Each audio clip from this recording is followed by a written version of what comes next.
Yeah. Yo, ladies and gentlemen, we are live in effect, and y'all don't even know why we laughing. Welcome to the Candid Corner. Welcome to the Candid Corner. Welcome to the Candid Corner. Welcome to the Candid Corner. Your number one spot for hip-hop, classic hip-hop, today's hip-hop. You talk about sports, you talk about Knicks, you talk about 76ers, you talking football, you talking about Giants, you talking Steelers. Your main spot for New York and Pennsylvania sports, baby. Right here. Coach Fa, Mr. Lewis, the Candid Corner. Real talk for real listeners. Yeah.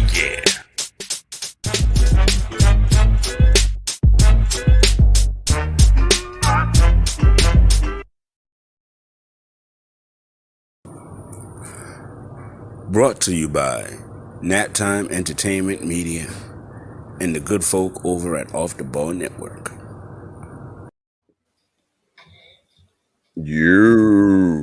And we are back.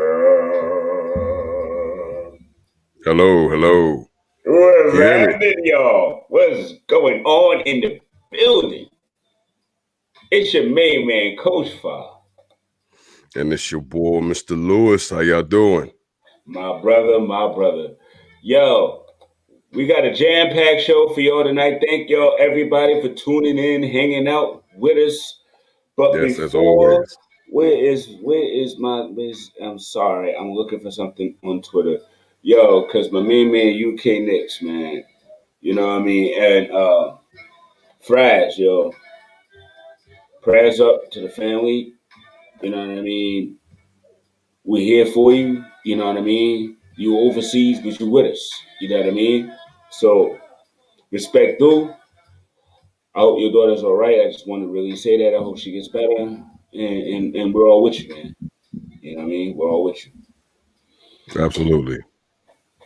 All right. So, lot going on. Like I said, we got Tommy D in the building, SNY contributor. You know what I mean? Just all kinds of just wonderful stuff this dude is doing. It's great. And he's got some wonderful opinions about Elfrid Payton for the Knicks. So I'm dying to hear him dive in on that. But before we do, you know what we got to get into? It's time for some headline. You know I love doing that, Joe.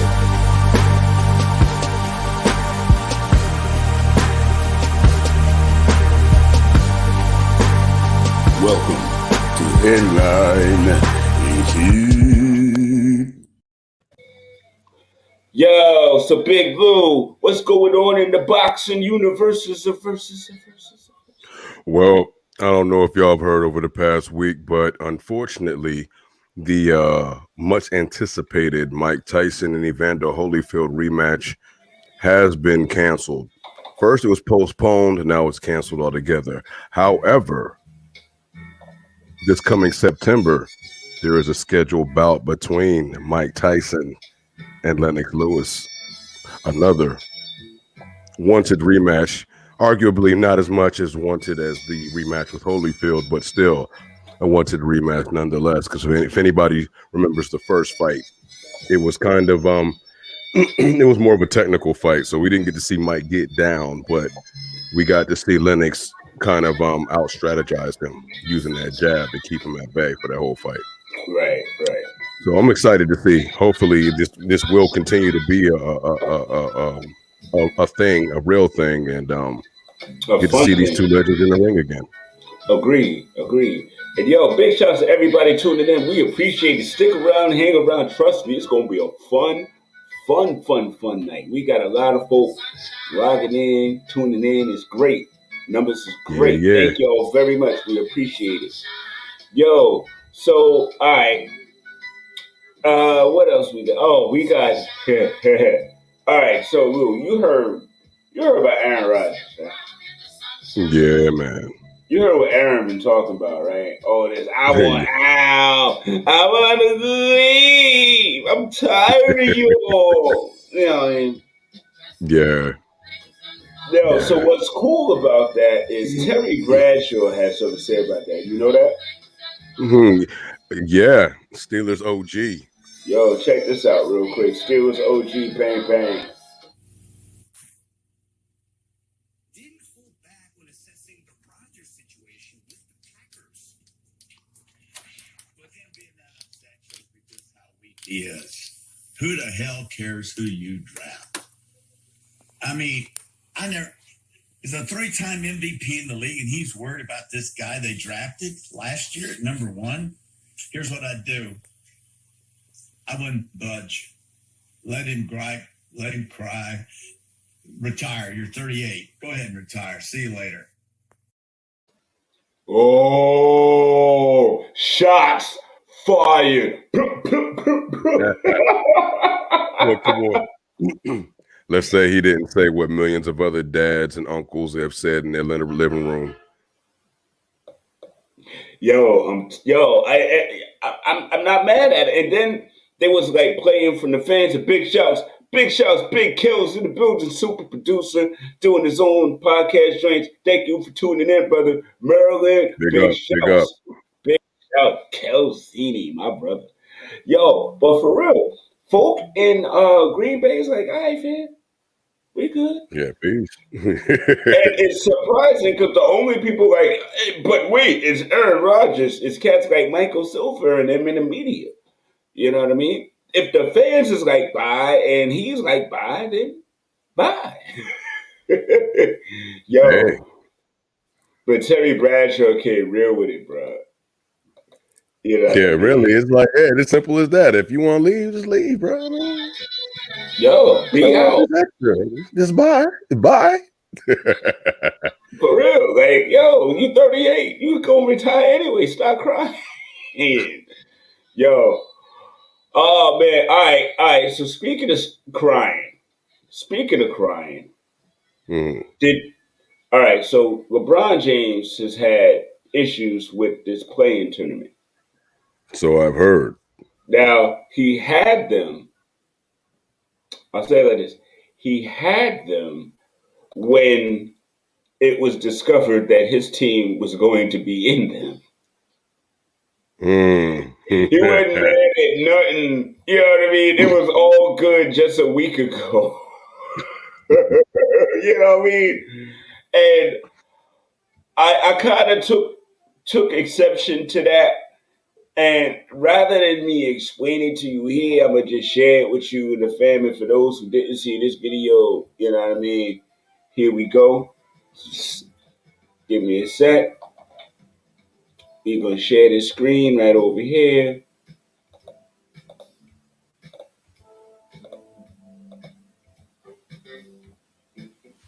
Yeah, y'all see me. Y'all know what it is. Yo, what's up, y'all? I know. It's an afternoon thing right about now. I know. Y'all ain't used to this. I'm honestly not used to this either. But, y'all, it has to be said, man. J.A. Evander and all of y'all cats that are eating this thing up that Brian is talking about like it's actually something to do. Y'all need to be ashamed of your damn selves. Basketball is supposed to be about competition, not what LeBron says. And people got to lose jobs and stuff because LeBron ain't happy about a daggone play-in tournament. That is some sucker stuff. And that's part of the problem right now at the NBA. So all y'all got some sucker stuff. You know? I mean, dude, where's Mark Cuban at? This joker was on the competition committee that voted for this joint at the beginning of the season. And then when his team fell into the seventh spot, started crying. So why ain't this is right? You voted for it. Just because you ain't think you was going to be in it. You know what I mean? Stop with the sucker stuff, man. I mean, look at the Wizards and them right now. Look at these teams fighting for something at the end of the season. Are you kidding me? This is what we want. Good job, NBA, for having this thing.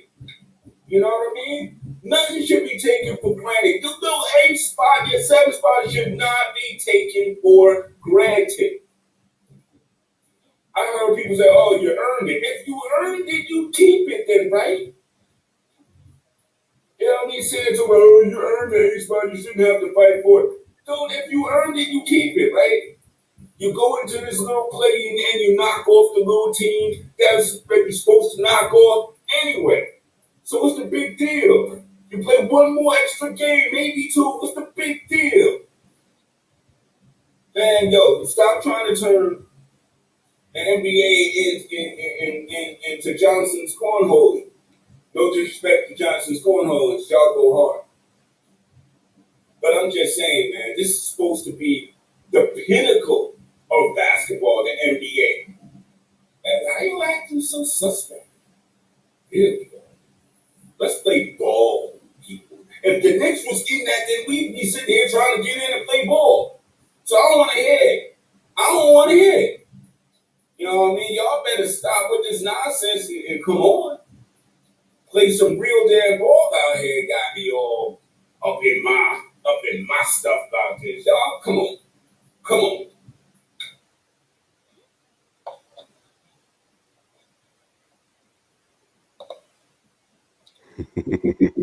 You feel me? Basically. Listen, I try to tell it, man. When it's time to get it told, I try to tell it. I do. And listen, there's a lot of softiness in the league right now, and it's funny. I also heard a conversation the other day about shortening the season.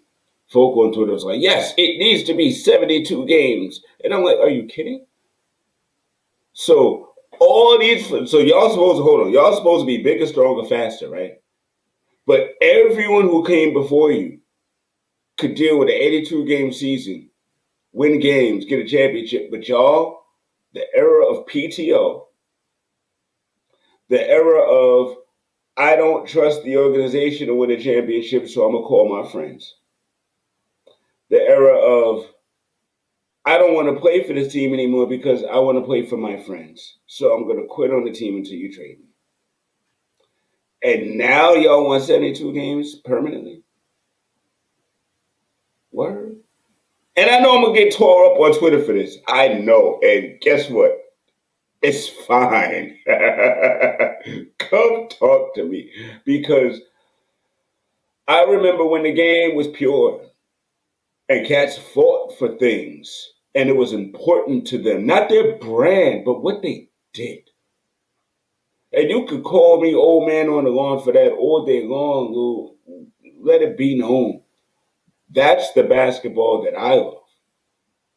That's the basketball that I played 21 on the block like.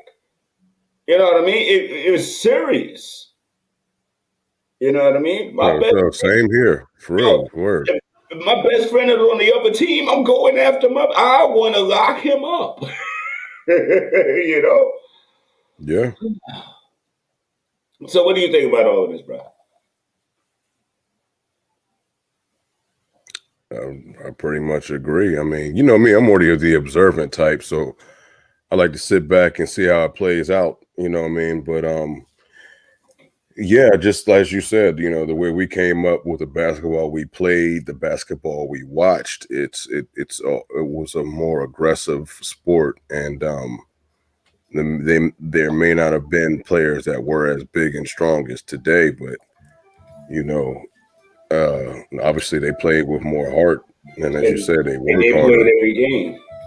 And yeah, I mean, and yeah, certain things aren't just excuse me, designated for certain eras. You know what I mean? Like certain things should be instilled throughout the times, like integrity, like uh uh being obligated and responsible enough to fulfill the obligations of your contract. Then when you fulfill that, then talk about going to whatever team your friends are on. You know what I mean?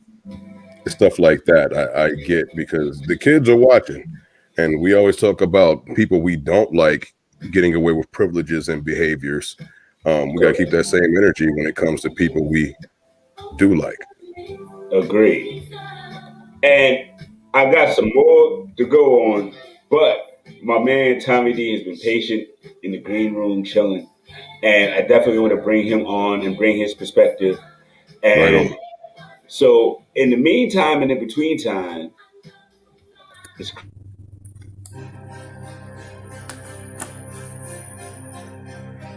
it's the fourth quarter.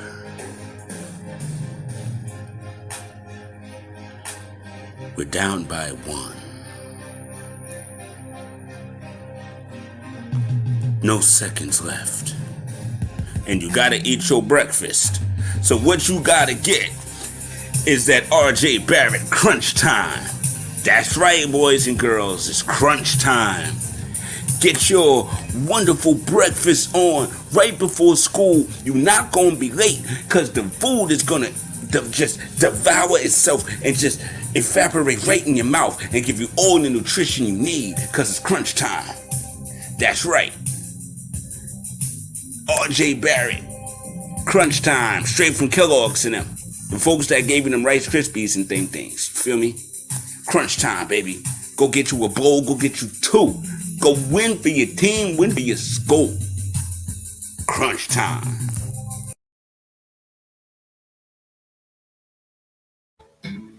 Act now, get a free pair of Spike Lee glasses. Limited time only. The Mars specials. Good one. Good one. Yes. Back to She's Gotta Have It. Now, ladies and gentlemen, we have for you this evening, we have Emmy Award winner, regional scout for the NBA, the founder of TheKnicksBlog, contributor to KnicksfanTV, FanSided, and Basketball Breakdown. In the building, we have for y'all my man, Tommy D. Welcome, sir. What's happening, sir? What is happening, guys? Great to be with you. I've been watching this whole time. Amazing stuff. And I noticed you started with Terry Bradshaw, and I was wondering, I don't know, was that a lookalike contest for your boy here? Bringing me on after him and seeing what's happening there. Maybe we have a cameo What's from up, man? Jackson. What's up, Jackson? How you doing? You're on live on TV. It's a live cameo. Yeah, it's a little past his bedtime, but I'm sure he'll be all right. How you guys doing? Looking forward to talking some Knicks hoops. Yes, sir. Yes, Great, sir. man. And everything else. Thanks for having me. Real pleasure. Excited to have you here, man. Exactly. Thank you for coming on. I mean, we've been following each other for a minute, and I appreciate the following. No doubt, Coach. No doubt. And it's been fun. And you know what?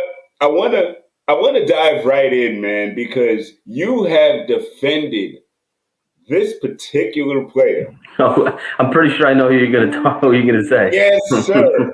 And what's funny is the way I look at yes, ladies and gentlemen, Elfrid Payton. We're about to talk about Elfrid Payton. This cat fiercely defends Elfrid Payton when the entire world of Twitter has turned against him.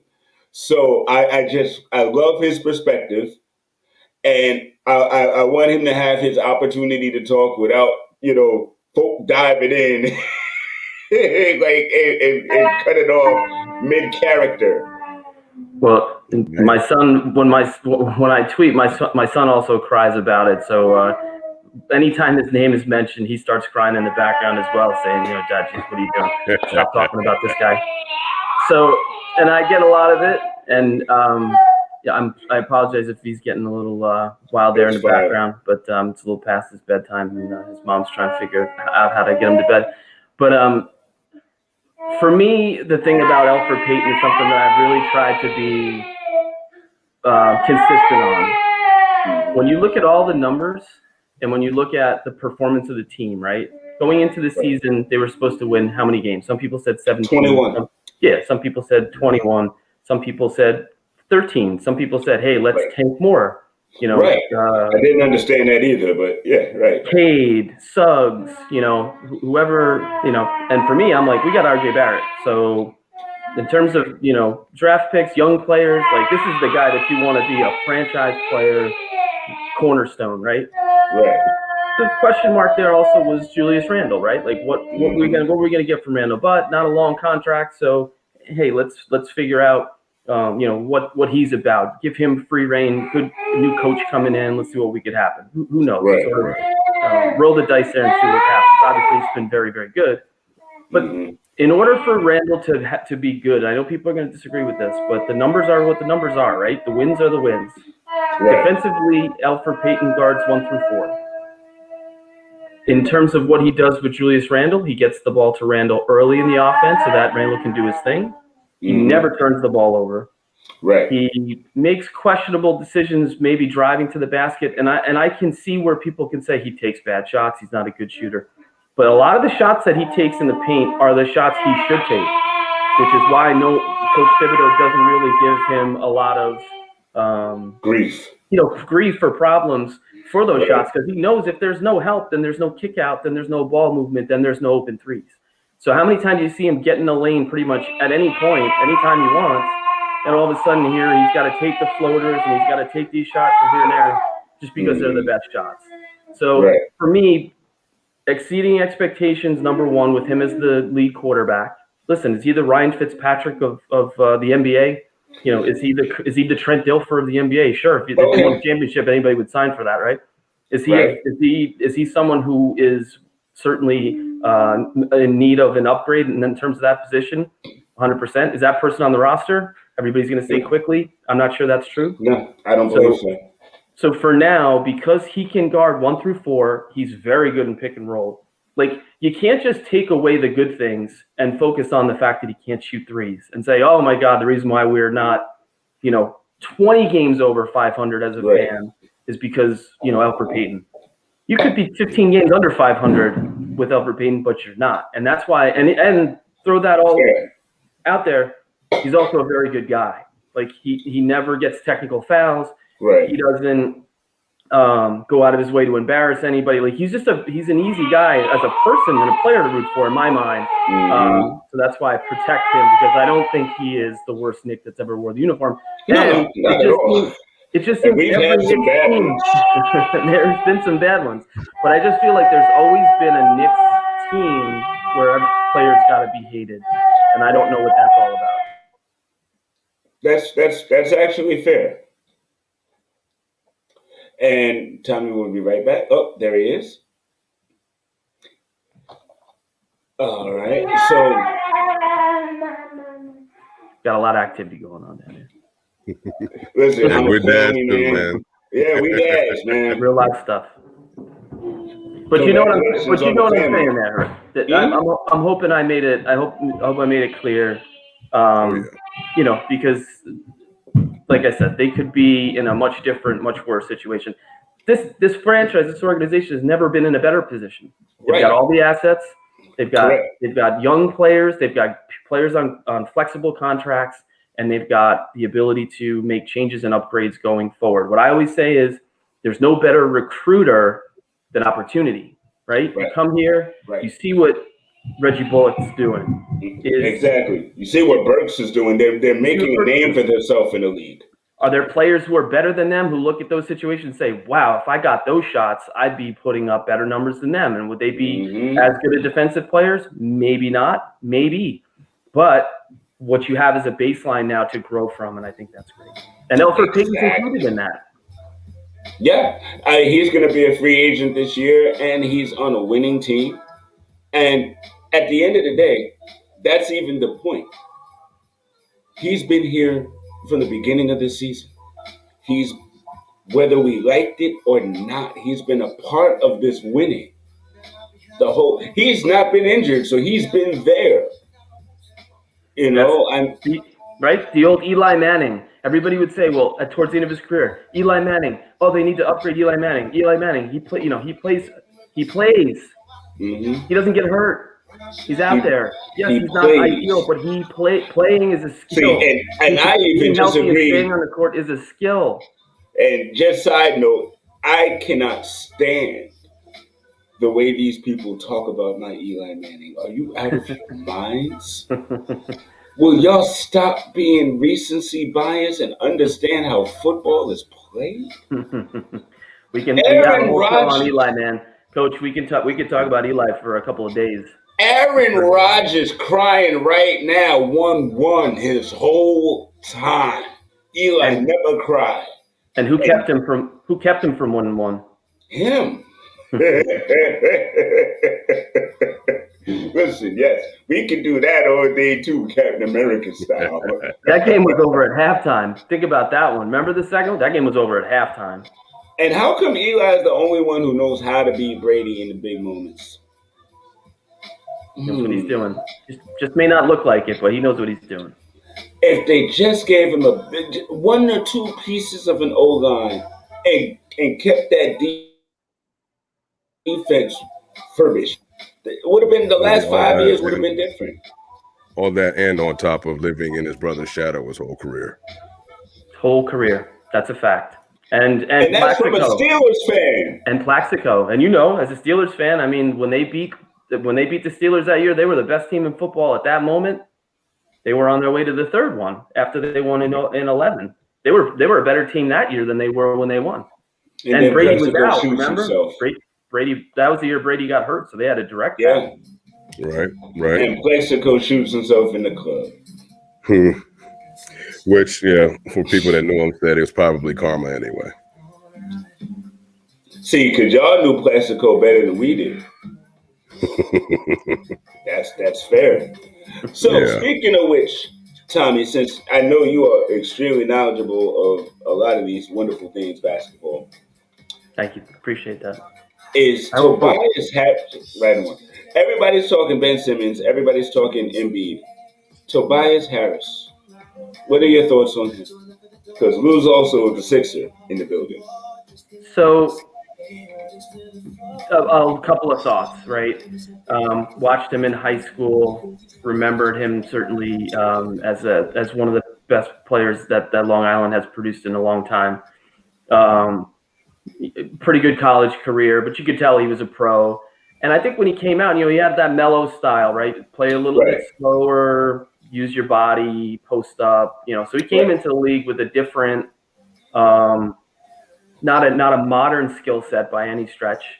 So what he was trying to do when he first came in, I think, was play at a slower pace, value the possession, and try to beat you from mid range. Right. And it wasn't really working for him early on in the teams that he was playing on early on. So he was starting to get bounced around, and you always saw that upside.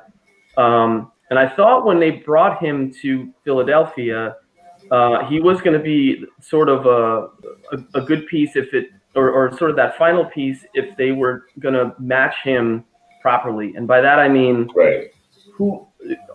are they a three together? Is it Simmons? Is it Embiid? Is it Harris? And I think a lot of times they're better when one of them is not on the court, similar to, I think, sort of what's going on with the Nets.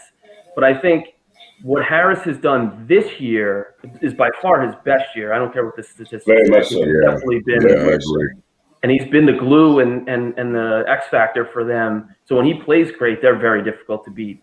So I'm higher on him than I've ever been. And I think that's because he's really figured out how to play more modern style, be a face-up guy. I mean, he kills the Knicks.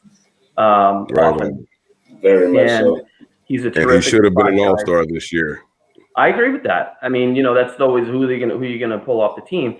You're not gonna pull Randall off the team, but to me, I just think that I've never been higher on him. I know he's always sort of made a lot of money, and his contract has always preceded him. But I think the Sixers are going to be really tough. I'm really excited for the playoffs, man. I think what you saw, even without Harden, and maybe even with Harden, that the Nets and the Bucks is going to be a good series if that happens. I think the Nets and the Sixers are a fun matchup, and I think the Sixers and the Bucks are a fun matchup. And then who wants to play the Knicks? And who thought we'd be saying that right now, right? I mean, it's crazy. Yeah. So what we're going to do this year. Yep. But I love how you put that together, because we can segue on that right to a commercial break, and then we're going to come back and talk playoff chances with my man, Tommy D. Spring, summer 2021, y'all.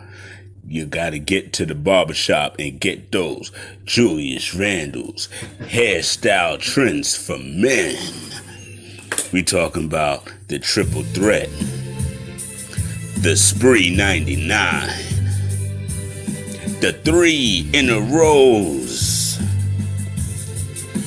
Yo, you know that All-Star is what's popping this summer. Knowing me, I'm probably gonna get that baseline fade. But right now, I'm most definitely rocking the blowout loss. Go to your barbershops, get your hairstyle trends for men, baby.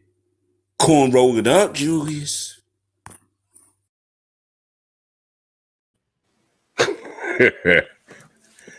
For real, I think I've had every one of those hairstyles.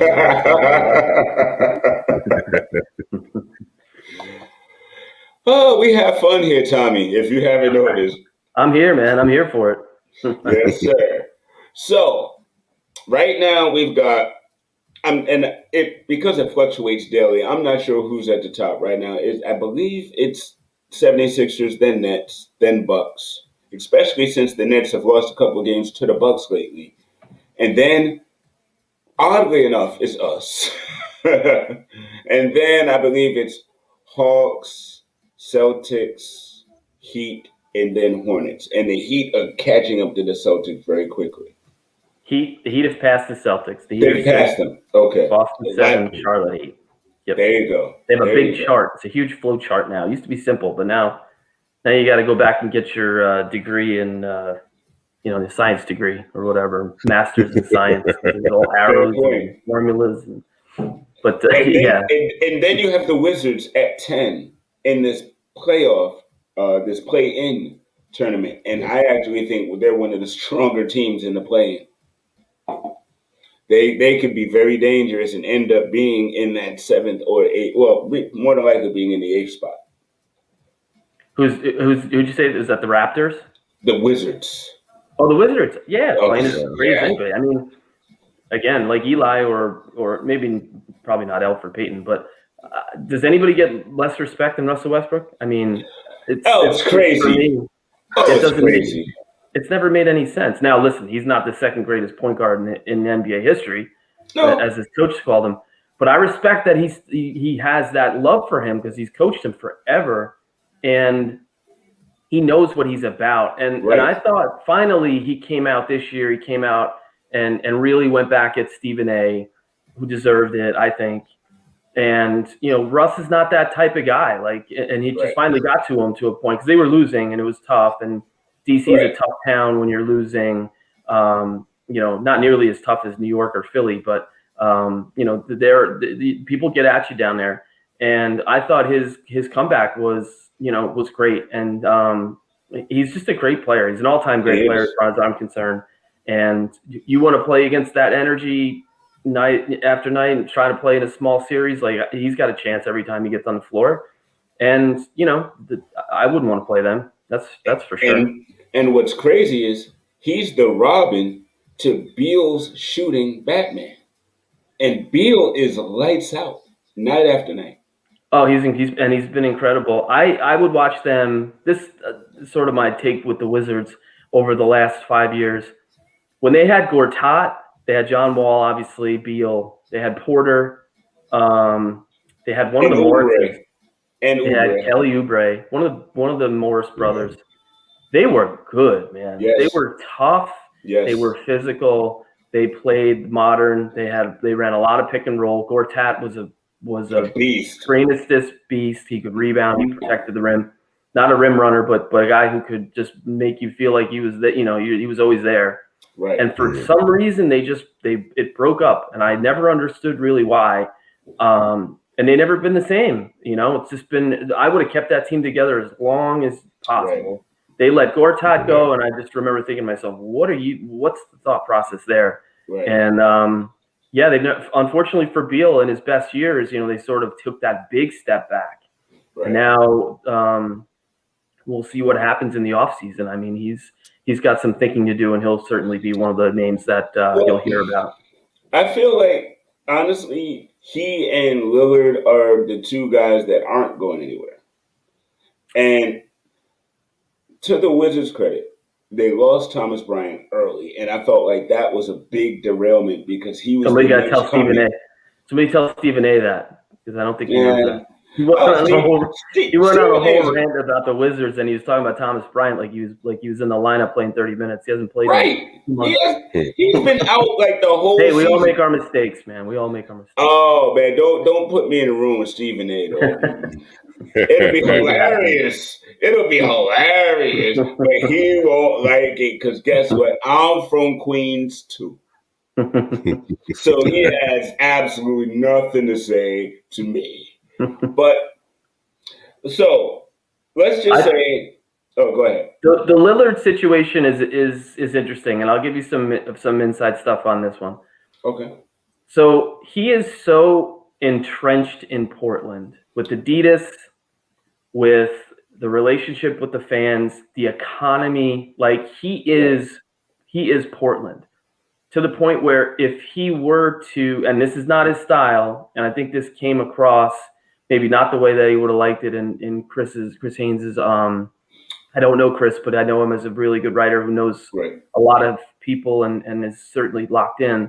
But Dame is not the type that's going to knock on any doors and say, I want out. He'll never do that and never be that because of his feelings for that city. So if they were to make a deal to move him, I think the Trailblazers would cease to exist. I don't know if it would happen right away, but I think the fact that I believe it's Jody Allen, who is Paul Allen, recently deceased former owner Paul Allen. His sister runs the show there now. Not one of her favorite things to do, if that's the nicest way to put it. But I just feel like if they were to go through a rebuild because they dealt Dame, then Portland would probably move somewhere. And then obviously that's where the rumors would be. Seattle, it's close. Seattle needs a team. Wow. You know, Portland fans could become Sonics fans. Like there would be a network effect of Dame leaving that would just impact the league, the economy. And I mean financial impact of just overall life in Portland. So when people think like, ooh, Damian Lillard would be the perfect upgrade to Elfrid Payton, let's get him on the Knicks. It's not as easy as that. Oh my gosh. Now listen, if you were a Nike guy, maybe a little different, but that's still up in Oregon. But because Adidas' headquarters in US is in Portland, like he is so intertwined there that I would have a hard time seeing it, just from what I've been told from people who really know. CJ McCollum, on the other hand, could be very available, which is interesting. But the Dame stuff, and I think where you were going about it, or going with it before with Beal, and sort of like that lack of respect and just being in sort of those scenarios. There's a reason why, and a lot of it is loyalty, and a lot of it is the network effect and impact of them actually leaving, which I respect. That's a big burden to carry for sure. Well, it didn't used to be until, of course, somebody decided to start empowering and stuff.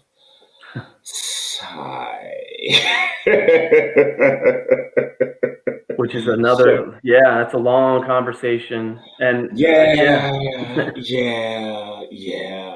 So obviously you understand how I feel about that, just by my long size. So I digress. Who do you think is coming out of the East?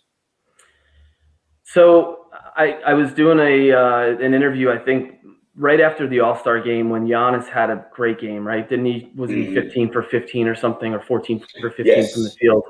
And I was like, man, nobody's talking about Giannis this year, and nobody's talking about the Bucks this year enough. Not talking about them enough, and I didn't know why. I couldn't understand why. Obviously, there's the Nets. Embiid was playing great. Phillies is certainly there. The Celtics always get talked about because they're the Celtics. But for me, I'm like, man, they added Drew Holiday, and Chris Middleton is nice.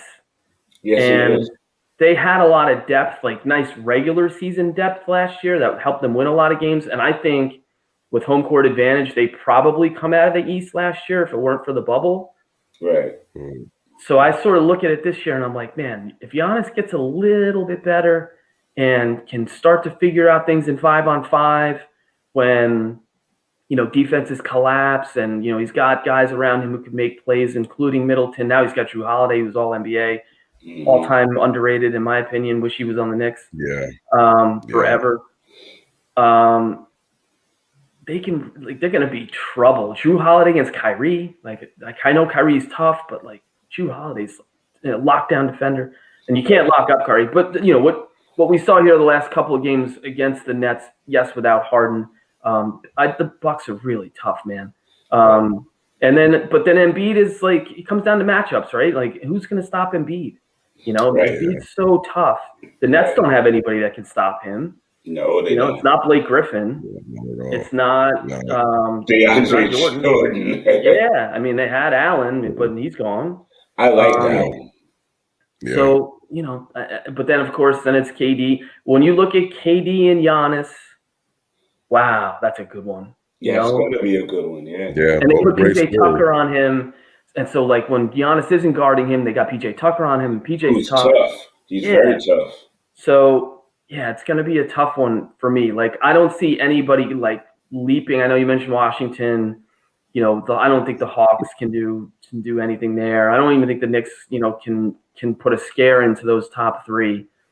I don't think Boston can either. I think you're looking at those three and what you saw from the Bucks. I know it's recency stuff, but they look good, man. Well, and they've maintained the 3 spot the entire season.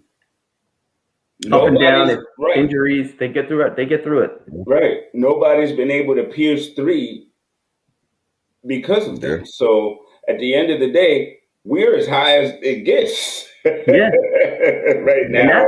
And that gym's not easy to win in, man.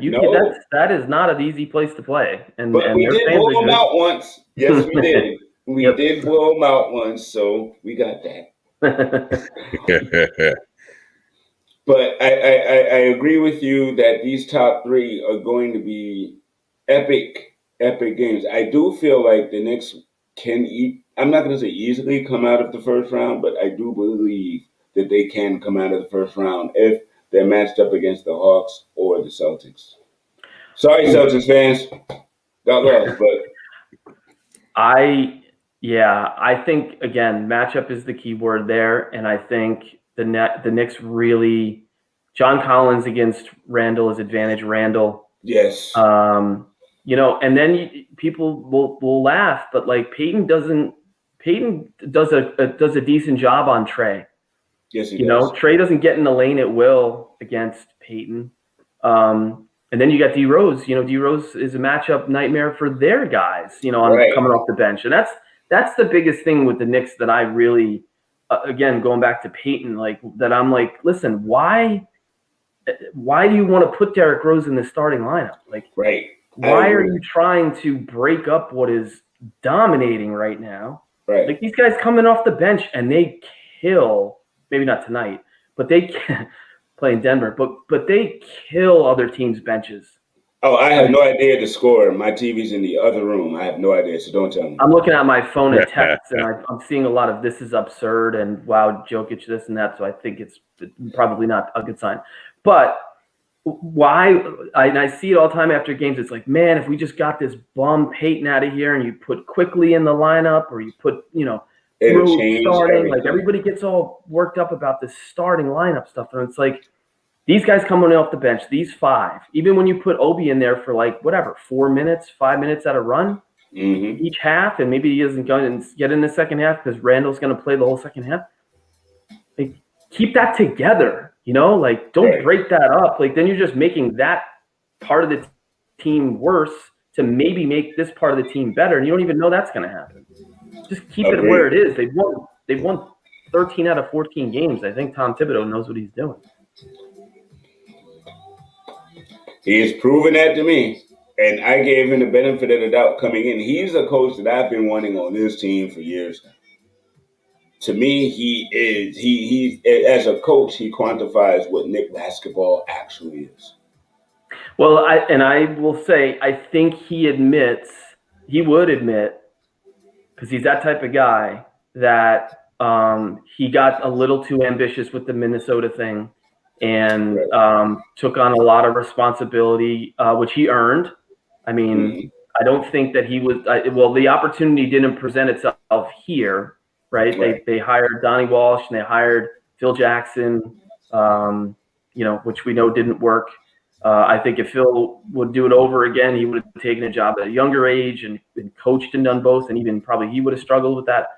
But I think Tibbs learned a ton because he's this very smart guy that we can make this work if I have input in the front office, be surrounded by the right people, have the right relationships there, and allow for me to do what I do best, which is teach defense and just learn how the game evolves. Dude, they're like a top 5 offensive team over the last month and a half. That's a lot of time. Like they are a real modern offense, and he's running it. Like Johnny Bryant's been great. Don't get me wrong. Like he's hired really smart people around him, as most really successful people do. But like, man, I think he's in the perfect place where he knows, all right, I can control this part of it. We're going to be prepared. We're going to know the opponent. There's no messing around. And he's allowed the leaders to run the show. You saw the interviews yesterday, man. He was raving about Julius being the first one there, raving about him being the last one there. And who follows suit? The youngest player on the team, Barrett, he's got the same work ethic, man. He is a perfectionist. When he was shooting poorly, he's like, I got to figure this stuff out. He figured it out. Man, they throw it to him. He knocks it down. He looks like he's shooting it like it's like he's not even breathing. Like he's not even thinking. Like it's been amazing. It's beautiful to watch. So, yeah, I mean, it's just to finish on Tibbs. I mean, I think he learned a lot from Minnesota, and he's obviously very happy to be here now. I hear that. I definitely hear that. So, like I said, I'm not going to walk away till I get that answer. Who's going to come out of the East, in your opinion? It's a tough one. Is it going to be his Philly, or is it going to be Brooklyn? I think I'm gonna stick with my gut here and say the Bucks. Okay. I think the Bucks I think they've got a little bit more seasoning. I think Drew Holiday is a big time X factor and hungry. I think Giannis is the big question mark. How great is Giannis? And I think we'll see. But it's going to be and listen, any 3 of them can come out of the East. So I'm just tossing it out there. Breaking news. Hey, we keep it current. We keep it current. I love it. So no, but I love that. That's great. Lou, I'm pretty sure you still won the Sixers though. Of course. Bigger homer than me. This one. Yes. They're tough. They are tough. Yes, bigger homer than me. And they listen, ladies and gentlemen, I'm gonna say this and just clear the air. Let it be said, let it be done. Homer is not a negative. Stop saying that. Fans should be homers of their teams. That's kind of how it's supposed to be. Man, you're talking about someone who used to go into those media rooms and they'd say, oh, here's the blogger and the fanboy and this and that and all these guys. And I'm like, you like basketball too, right? Right. You like Madison Square Garden too, right? Like you get to come here for free. You don't even come here for free. You get paid to watch free basketball. Like you're not a fan of that. Like, they would get so mad at me. I know, and I would just look at him and I'd be like, come on. Like, seriously, this is because they would say, oh, more fans are going to come in and they're going to, you look under the hood and this is what we do and it's not much. One thing I found funny is a lot of guys like us whose, primarily work is based through the internet. A lot of these guys did not take our work serious, but when the pandemic hit, now it's funny, a lot of these guys are looking towards us for advice or flat on, but coming to our platforms and straight stealing from us. You know what I mean? Man, so when I first started TheKnicksBlog, we had a story on there commenting on like a trade rumor or something, and as it turned out, and I'll at some point that I'll probably release the name of who it is, but it's really not hard to figure out. No longer on the beat. Pulled a rumor from our comment section and published it. Oh, and wow. we were like, wait a minute. That's before people we realized people were actually sort of reading what was going on.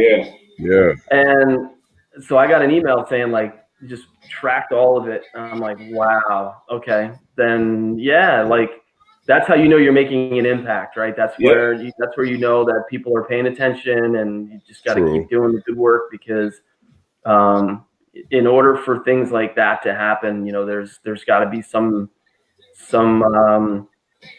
level, at whatever level, there's a big, it's respect is what it is. It may come out as insecurity, and may come out as trash talk or whatever, but at the end they're like, that you're making an impact, and that's you're doing the work. Right on. And Tommy, we thank you very much for you doing the good work that you're doing. Yes, I appreciate it. Thanks, Mr. Lewis. I appreciate you guys, man. Dude, man, this was a great conversation. I definitely would love to have you back on closer to the playoffs, because I want to do like a playoff special. So if you're available, man, I'd love to have you. Pardon me. Happy to make time for you, bro. You know that. Anytime. My man. Ladies and gentlemen, man, one of the best Knick writers and best Knick fans out there, my man, Tommy D. And my son, Jackson D, who's finally gone to sleep. He was fighting it, man. He was like Alfred Payton fighting through screens, like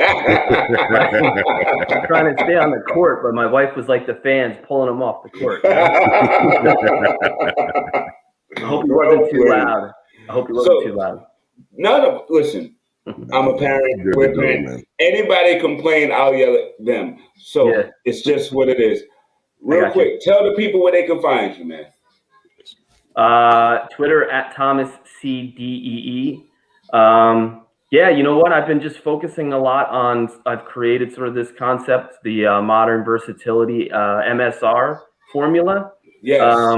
Which I'm very excited about. It's sort of an automated metrics meets eye test. So I take like sort of my scouting background, what I learned. So I learned under the NBA director of scouting, a guy by the name of Brian Blake, whose father, Marty Blake, literally invented scouting for the NBA and was their scouting director forever. He was I think he ran the Hawks for a bunch of years down in Atlanta. Wow. Royalty, Marty Blake, and Ryan is not no better people out there than Ryan. So I sort of took that evaluation and put a formula together and automating it. So it's cool. Like I just feel like there's a lot of different metrics out there, but none of them define modern versatility, right? What does versatility mean? So I'm working on that. Hopefully we'll be dropping that. I've been doing some testing with it. In the meantime, you can catch me on Twitter defending Alfred Payton and punching back or pushing back against people who think that I'm old and washed. Yeah, I'm tired of the ages about there. You know what I mean? That wash gang. We got the building. Exactly. And I'm actually really glad you did bring up the MSR, because I definitely wanted to touch on that tonight. So thank you for that. And it's a great metric, and I really like the inventiveness behind it, man. Very good. I appreciate that, man. Yeah, we've been talking to some teams about it and have some friends in the league who are intrigued by it. So it's one of those things. You build it, and you just got to be careful who you show it to, and but I have a lot of really good relationships with people, and I'm really excited about rolling it out and showing them what we think. Awesome, man. Awesome. Very cool. Again, big shouts, big props to our brother Tommy D in the building. We'll talk to you soon, my man. All right, guys. Have a great night. Always a pleasure. Have a great night. Yes, sir. All right, Big Lou. Yes, sir. A moment in the life of life.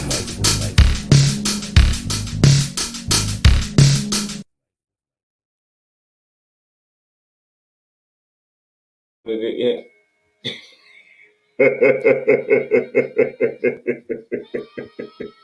Like I said at the beginning of the show, I was a little rushed, and I'm telling you, I didn't think it was going to show up, but it always shows up.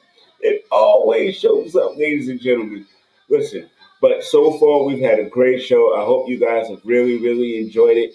You know what I mean? I had a ball. Tommy D was dope. Jackson was dope.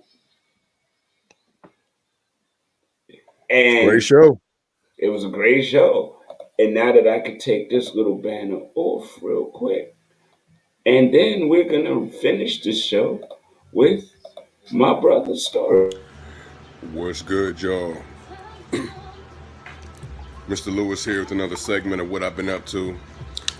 It's been a productive week, not so much on the work side, but on the personal side. So not much to talk about as far as auditions. Submitted a couple. It's been rather slow this week, but the grind continues. Shout out to those who checked my new podcast this Monday. It'll be back next week, same time. Like I said, if you got a story you want read on the air, or if you want to be a possible future guest, email me at shiverypod.com, SHIVERYPOD @gmail. And yeah, we can make something happen. What to check out? Yasuke. Shout out to Fly Low. Shout out to Thundercat, that whole crew, his studio Mappa. They did their thing. I really enjoyed it. Waiting for the new season already. Like the take they put on it. Yeah. That's what we got going on. As I said, saga continues. So that's all we got this week. Shout out to Maxine, actually. Between you and I, it's one of my favorite Jones. Like I said, tune in the show next week. Thanks for rocking with me. Back to the show. Peace. Yes, sir. And we are back in effect. It is 9:57. And I just fit the film. It the 57 rings, 57 switches, 57 times. And I'm going to have to play this on the way out for the people then because they got to know about what I'm about to show. And if y'all don't know what I'm about to show, y'all going to have to let it go. I'm having too much fun with this girl. But if y'all ain't seen this, man, see it. See it first here. I hope I don't get in trouble for playing this. Y'all know what it is. And this is how we gonna end the show, baby. Being with people. All right. There's more coming. In the world. Oh, this is nice. That world may change and evolve. But the one thing that will never change, we're all part of one big family.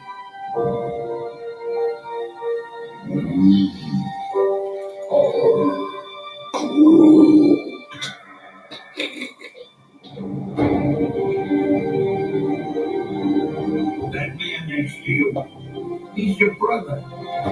That woman over there, she's your sister. Hard for the faster, baby. That's right.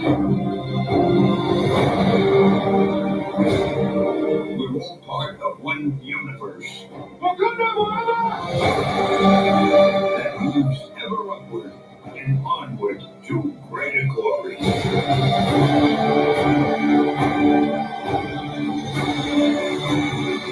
A Mary Poppins, y'all. Yo, real talk. Me and my son didn't get casted in the first one, so be trying like hell to get casted in Black Panther 2. I feel that, man. Good luck.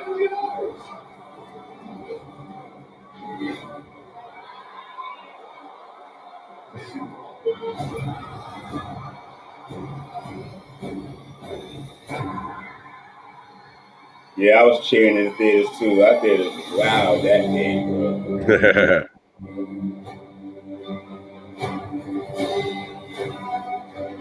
I got the tingles.